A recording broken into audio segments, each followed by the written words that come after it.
depression is a very prevalent psychiatric disorder in people.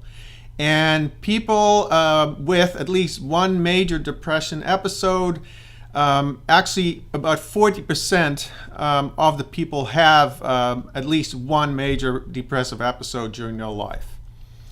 Now, as we discussed in previous module, depression comes in several different flavors. Major depressive disorder, bipolar disorder, and seasonal affective disorder. And we discussed those in quite some detail in the previous module.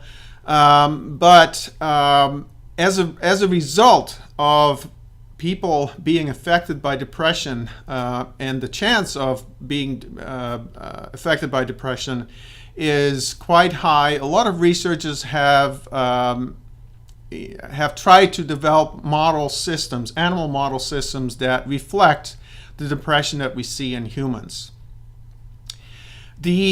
As depression is a really heterogeneous disorder and probably controlled by many genes, it's actually quite hard to get a good animal model for depression. But as we discussed in the previous module, there's many of them out there with varying levels of face, predictive, and construct validity.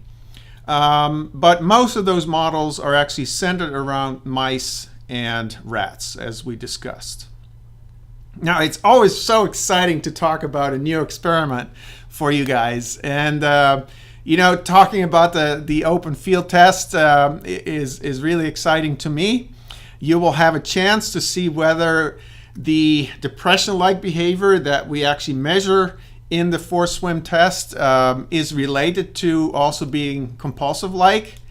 And you'll have made some hypotheses, and you'll make some hypotheses about that. And so what you'll be doing is you'll measure the amount that the time spent floating in the water, the time spent swimming or moving, and then whether the animal actually completed the test or not.